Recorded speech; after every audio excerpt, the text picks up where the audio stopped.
Hi മച്ചാമാരെ, അപ്പോൾ ഇന്നൊരു സന്തോഷമുള്ളൊരു കാര്യം പറയാനാണ് വന്നത്. നിങ്ങൾക്കറിയാം, നമുക്ക് ഒരു പൂച്ചയെ കിട്ടിയ കാര്യം. നമ്മൾ തന്നെ റൂബി എന്ന് പേരിട്ട് വളർത്തി. പല ആൾക്കാരും എന്നെ കോൺടാക്ട് ചെയ്തിരുന്നു. ഇവിടെ നിന്നൊക്കെ ഒരു 10-35 കിലോമീറ്റർ അളവിലുള്ള ആൾക്കാരൊക്കെയാണ് കോൺടാക്ട് ചെയ്തത്. അവരുടെ വീട്ടിൽ നിന്ന് പൂച്ച ഓടിപ്പോയതാണ്. അപ്പോൾ ഞാൻ ഒരു വീഡിയോ പറഞ്ഞിട്ടുണ്ടായിരുന്നു, ഈ 35 കിലോമീറ്റർ ഒന്നും ഓടി ആ പൂച്ച ഇവിടുന്ന് വരത്തില്ല, കാരണം എല്ലാ പേർഷ്യൻ ക്യാറ്റ്സുകളും ഒരുപോലെ ഇരിക്കുന്നുണ്ട്. അവർക്ക് സംശയം തോന്നിയായിരിക്കാം അത് വിട്. അങ്ങനെ അവളെ കൊണ്ടുവന്നു, നമ്മൾ ഹോസ്പിറ്റലിലൊക്കെ കൊണ്ടുപോയി അവളെ ട്രീറ്റൊക്കെ ചെയ്തു. അവളുടെ പുറം മൊത്തവും ഗ്രൂമൊക്കെ ചെയ്ത് വൃത്തിയാക്കി അവൾക്ക് വാക്സിനും കാര്യങ്ങളൊക്കെ ചെയ്തു. അങ്ങനെ അവളെ നമ്മൾ വീണ്ടും ബാക്ക് സൈഡ് മേളത്തെ നിലയിലായിരുന്നു ഇട്ടിരുന്നത്. നമ്മൾ താഴെ കൊണ്ടുപോകും, അടുക്കളയ്ക്ക് വരും, വീടിനകത്തെല്ലാം കളിച്ചും ചിരിച്ചും നടക്കുന്ന സമയത്താണ് അവൾക്ക് വയറ് വലുതാവുന്നതായിട്ട് നമുക്ക് ശ്രദ്ധയിൽപ്പെട്ടത്. അങ്ങനെ വയറൊക്കെ വലുതായി. അപ്പോൾ നമുക്ക് മനസ്സിലായി എവിടോ എന്തോ ഒരു വശപ്പശക്കുണ്ടായെന്ന്. യെസ്, അവൾ പ്രഗ്നൻ്റ് ആയിരുന്നു. ആരാ ഉത്തരവാദിയെന്ന് എനിക്കിതുവരെയും പിടിയിട്ടിട്ടില്ല. എന്തായാലും ഇന്നലെ രാത്രിയിൽ നമ്മൾ ഫുഡ് കൊടുക്കാൻ പോയപ്പോഴത്തേക്ക് പുള്ളിക്കാരി ടെറസിൽ നമ്മുടെ ബാക്ക് സൈഡിൽ ഒരു സ്ഥലമൊക്കെ കണ്ടെത്തി അവിടെ അങ്ങ് പ്രസവിച്ചു. നിങ്ങൾക്കറിയാം, നമുക്ക് വേറെ സ്ഥലത്തോട്ട് മാറ്റാൻ പറ്റില്ല, കാരണം പൂച്ച പ്രസവിക്കുന്നിടത്ത് അങ്ങനെ കിടന്നോട്ടെ, പിന്നെ അവിടെ വലിയ ശല്യങ്ങളൊന്നും വരത്തില്ല. മേളത്ത് നേരം അങ്ങനെ പൂച്ച കയറാൻ വഴിയില്ലെന്നാണ് തോന്നുന്നത്. പിന്നെ താഴെ അങ്ങനെ കറങ്ങി കിടന്നപ്പോഴങ്ങനെ പറ്റിയതായിരിക്കും.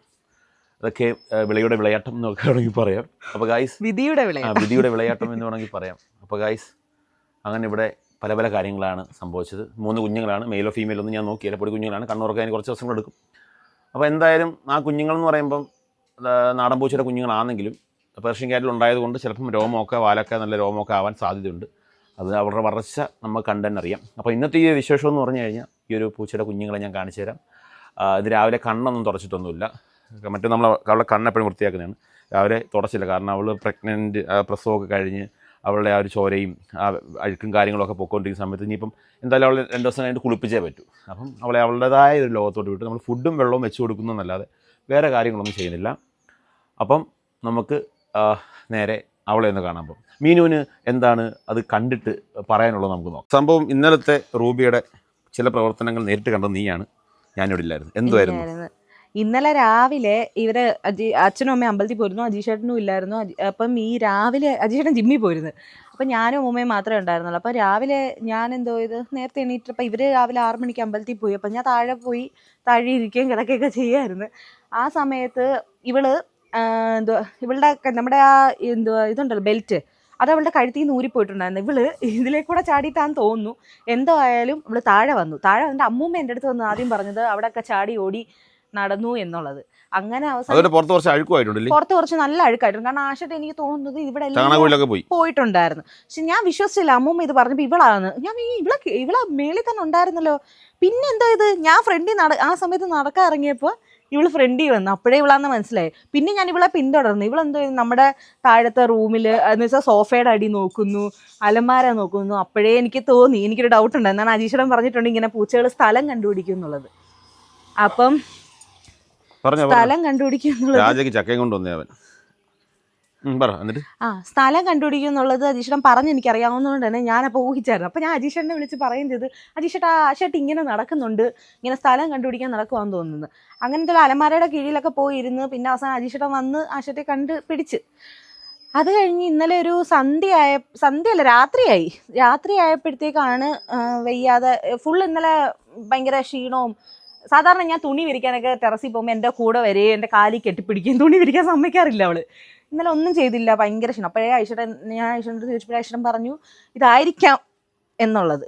അങ്ങനെ എന്തോ ആയാലും ഇന്നലെ രാത്രി വളരെ അപ്രതീക്ഷിതമായി ഞങ്ങളിത് കണ്ടു. രാത്രി ഞങ്ങൾ നോക്കിയപ്പോൾ 2 കുഞ്ഞുങ്ങളെ ഉണ്ടായിരുന്നുള്ളൂ. അപ്പോൾ എനിക്ക് തോന്നുന്നു പ്രസവിച്ചുകൊണ്ടിരിക്കുന്ന ടൈമിലാണെന്ന് തോന്നുന്നു നമ്മൾ കണ്ടത്. നമ്മൾ അതിന് മുമ്പ് നമ്മൾ പോയി നോക്കിയപ്പോൾ അവൾക്ക് ഡെലിവറി ആയിട്ടുണ്ടായിരുന്നില്ല, ബ്ലഡ് വരുന്നുണ്ടായിരുന്നു. അപ്പോൾ ഐശ്വര്യ എൻ്റെ അടുത്ത് പറഞ്ഞു അവർക്ക് ഡിസ്റ്റർബൻസ് ആവണ്ട, നമ്മൾ മാറി കൊടുക്കാം, അവൾ തന്നെ ഇത് റെഡി ആക്കുമെന്ന് പറഞ്ഞു.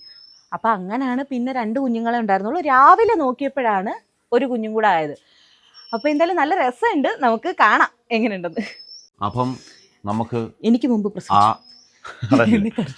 അപ്പം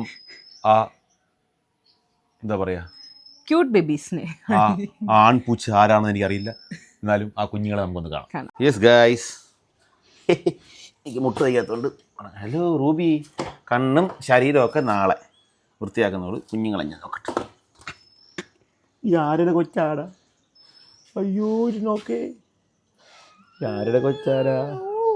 ഇത് പെങ്കുഞ്ഞ. ആണോ? ഇതൊക്കെ ഓ കേട്ടോണ്ടോ? ആ കാണാം. അച്ചോരാ. അമ്മ എന്തി? അമ്മ കാണിച്ചു റൂബി. റൂബി ജഞ്ചു ഇനി നാളെ ഫുള്ള് വൃത്തിയാക്കണം. എല്ലാം കുളിപ്പിക്കണം, മൊത്തം അഴുക്ക. ഓൾറെഡി ഇന്നലെ രാവിലത്തെ ഞാൻ പറഞ്ഞില്ലേ, അതിൽ ഇറങ്ങിയിട്ട് മൊത്തം അഴുക്കായിട്ടിരിക്കുകയാണ്. അയച്ചോരാഴ്ച പെങ്കുഞ്ഞ. അത് പെങ്കുഞ്ഞാണോ? പെങ്കുഞ്ഞ. അയ്യോ അയ്യോ, ഇവർ എത്ര ദിവസം എടുക്കും കണ്ണു തുറക്കാൻ? അറിയാവുന്ന കമൻറ്റ് ചെയ്യണേ. എനിക്കും അറിയത്തില്ല, അറിയാവുന്നൊരു കമൻറ്റ് ചെയ്യാം. 2 പെണ്ണും ഒരാനും. ആണോ? ഞാൻ തോന്നുന്നു ഒരു വിധമൊക്കെ. ഒരു വിധമൊക്കെ എന്നാലും നോക്ക്. നമ്മളല്ല കേട്ടോ, അവള് തന്നെ സ്വന്തമായിട്ട് ഈ സ്ഥലം. പിന്നെ ഞാൻ ഇന്നലെ രാത്രി ഇതൊക്കെ വെച്ചു കൊടുത്തു. ഇതിലും പിന്നെ ഈ ഉറുമ്പൊടിയൊക്കെ സരി ഇട്ടുണ്ട്, ഉറുമ്പൊന്നും വരാതിരിക്കാൻ. കൊച്ചുങ്ങളെ കണ്ണു പറഞ്ഞാൽ നമ്മൾ മാറ്റും. നമ്മള് വേറെ നല്ല സ്ഥലങ്ങൾ കണ്ടുപിടിച്ച് സെറ്റാക്കിയൊക്കെ കൊടുത്തതാണ്. പക്ഷെ അവള് അവിടെ നിന്നെല്ലാം ഇനി പോരും. മൊത്തം അഴുക്ക വേണ്ടി അവൾക്ക് അവിടെ ഒന്നും പിടിച്ചില്ല, അതറിയാലോ. അവർക്ക് ഇഷ്ടമുള്ള അടുത്തേ അവര് പ്രസവിക്കൂ. പിന്നെ റൂബിക്കുട്ടി കണ്ണിൽ അഴുക്കൊക്കെടി. അത് തുടയ്ക്കാൻ പറ്റിയില്ലല്ലേ. ഇനി നാളെ നമുക്ക് കുളിക്കാം കേട്ടോ. ഓ പോക്കോ പോക്കോ പോ. കൊച്ചുങ്ങളടുത്ത് പോക്കോ. കൊച്ചുങ്ങളെ വിട്ട് ഒരു ഇതായിട്ട് മാറിയിരിക്കത്തില്ല കേട്ടോ. അതാണ് ഒരു അമ്മ. ഭയങ്കര ഇതാണ്. അത് നമ്മളെ തൊടാൻ വന്നപ്പോഴും കണ്ടില്ലേ, ആ വാലിന്റെ അടുത്തും ആ ഭാഗത്തെല്ലാം ബ്ലഡ് ഉണ്ട്. അതൊക്കെ ഇനി റെഡിയാക്കി എടുക്കണം. പിന്നെ പൂച്ചക്കൊച്ചുങ്ങളെ ആവശ്യമുള്ളവർക്ക് നമ്മളെ കോൺടാക്ട് ചെയ്തോ. ആർക്ക് വേണമെങ്കിലും ഞാൻ തരാം. നാടൻ പൂച്ച നമ്പർ ഇതാക്കണ്ട, അവളത്രയും നല്ല രോമം കാര്യങ്ങളൊക്കെ കാണും. ഫ്രീ ആയിട്ട് തരുന്നതായിരിക്കും കേട്ടോ, പേടിക്കണ്ട.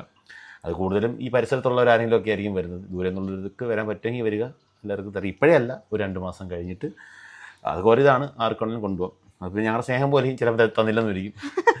കാരണം പൂച്ചകളെന്ന് പറയുമ്പോൾ നമുക്ക് അങ്ങോട്ടും കൂടെ പോകുമ്പോൾ എല്ലാം കൂടെ നമുക്ക് നോക്കാൻ പറ്റത്തില്ല. ഒന്നും പറഞ്ഞില്ല, ഓരോ തെണ്ടികളിൽ കണക്ക് തെരുവി കൊണ്ട് കളയുന്ന സ്വഭാവം എനിക്കില്ല. തെരുവിൽ നിന്ന് എടുത്തുകൊണ്ട് വന്നതാണ് അവളെ, അറിയാമല്ലോ. ആ വീഡിയോസ് നിങ്ങൾ കണ്ടിട്ടുണ്ടാവുമല്ലോ. അങ്ങനെ ഇപ്പോൾ അവർക്കൊരു ജീവിതമായി, അവർക്കൊരു കുഞ്ഞായി, 3 കുഞ്ഞുങ്ങളായി. അപ്പം അവളും ഹാപ്പി, നമ്മളും ഹാപ്പി. ഹസ്ബൻഡ് സ്ഥലത്ത് മാറ്റണം കേട്ടോ. നമുക്ക് മാറ്റണം. അവള് നമ്മൾ മാറ്റിയതാണെന്ന്. പക്ഷെ ഇവർ പ്രസവിക്കുന്ന സ്ഥലത്ത് തന്നെ ഇവർ കിടക്കുന്നതാണ് അത്യാവശ്യം നല്ലത്. കാരണം ഇരിക്കുന്നില്ല. പിന്നെ കുഞ്ഞ് ഇതാകുമ്പം നമ്മൾ തൊടിയും ചെയ്യേണ്ട. അവള് തന്നെ പോയി പാലൊക്കെ കൊടുത്തു. കുഞ്ഞുങ്ങളെല്ലാം വയറ് നിറഞ്ഞിരിക്കും. അവൾ പാലൊക്കെ കൊടുത്തു. ഇനിയിപ്പോൾ അവള് ഇച്ചിരി ക്ഷീണത്തിലാണ്. അതുകൊണ്ട് അവളൊന്ന് ഫുഡൊക്കെ കഴിക്കുന്നുണ്ട്. കാറ്റ് ഫുഡ്, വെള്ളമൊക്കെ നമ്മളിവിടെ വെച്ചിട്ടുണ്ട്, കഴിക്കുന്നുണ്ട്. നാളെ നമുക്ക് രാവിലെ ഇപ്പോൾ ഇവിടെ കുറച്ച് ബ്ലഡും കാര്യങ്ങളൊക്കെ ഒന്ന് അഴുക്കൊക്കെ പോകാനുണ്ടാവും. അപ്പോൾ നാളെ നമുക്ക് ഇവിടെ ഒന്ന് വൃത്തിയായിട്ട് കുളിപ്പിക്കുന്നതിന് മുമ്പ് പുറം മൊത്തം ഒന്ന് ചീപ്പണം. അങ്ങനെ ചീപ്പി എല്ലാം ഒന്ന് സെറ്റ് ചെയ്ത് അവളെ ഒന്ന് വൃത്തിയാക്കി എടുക്കണം. അപ്പോൾ ഗൈസ്, ജസ്റ്റ് ഈ ചെറിയൊരു വിശേഷം, ഒരു സന്തോഷം നിങ്ങളുമായി പങ്കുവെച്ചെന്നേ ഉള്ളൂ. ഓക്കെ, അപ്പം പുതിയ വിശേഷങ്ങളുമായി എന്താ മീനും അവിടെ പറഞ്ഞ സൗണ്ട് ഇട്ടുള്ളൂ. പുതിയ വിശേഷമായി മറ്റൊരു വീഡിയോ കാണാം. ഇനി ഞങ്ങൾക്ക് ഒത്തിരി വിശേഷങ്ങൾ കിടക്കുവാണ്. ഇനിയിപ്പോൾ ഞങ്ങൾ ഞാൻ പ്രസവിക്കും. പ്രസവത്തിന് മുമ്പ് തന്നെ ബാഗ് പാക്ക് ചെയ്യണം. എല്ലാം നമ്മൾ അപ്ഡേറ്റ് ചെയ്യുന്നതായിരിക്കും അല്ലേ. നാളെ മീനൂട്ടിനെ കൊണ്ട് സ്ഥലത്ത് പോകണം. ദൂരെയെങ്കിലും അല്ല കേട്ടോ. 30-ാം തീയതി ആണ് ഹോസ്പിറ്റലിൽ പോകേണ്ടത്. NS ഹോസ്പിറ്റലിലാണ്. 30-ാം തീയതി അവിടെ പോകണം. അപ്പം അതിൻ്റെ ഇടയ്ക്ക് ഇവരെ നോക്കണം. ഇവരെ പിന്നെ പൂച്ചയുടെ കാര്യം എന്ന് പറഞ്ഞാൽ ഇവിടെ മേളിലായതുകൊണ്ട് നമുക്ക് ഫുഡ് കഴിക്കാൻ, വെള്ളം കുടിക്കാൻ, ഓടി നടക്കാം. കുഞ്ഞുങ്ങളെ അപ്പോൾ ഗൈസ്, ഞാൻ ഈ പറഞ്ഞ പോലെ ഇതൊക്കെ ഒരു രസമാണ്. ഇതിൽ സന്തോഷം കണ്ടെത്താൻ പറ്റുന്നവർക്ക് മാത്രമേ ഒരു മൃഗസ്നേഹിയാകാൻ പറ്റൂ. ഞാൻ കാര്യമായിട്ട് പറയുകയാണ്. എനിക്ക് 10 ഞാൻ പല വീടുകളിലും ഇതുപോലെ പൂച്ച പ്രസവിക്കുന്നു, പശുവിൻ്റെ പ്രസവമൊക്കെ എടുക്കാൻ പോകുമ്പോൾ അവർക്കൊക്കെ അതിനകത്ത് തൊടാൻ ഒരു അരോചകം പോലെ തോന്നിയിട്ടുണ്ട്. അതായത് കൈ കൊണ്ട് തൊടാൻ ഇത് ഇറിറ്റേഷൻ. അത് അവരുടെ കുറ്റമല്ല, അവരുടെ ആ ഒരു രീതി അതാണ്. അപ്പോൾ അങ്ങനെയുള്ളവരൊരിക്കലും മൃഗങ്ങളെ വളർത്താതിരിക്കുക. നമുക്ക് ചോര പറ്റും, ചിലപ്പം ചാണകം കൈ പറ്റും, മൂത്രം പറ്റും.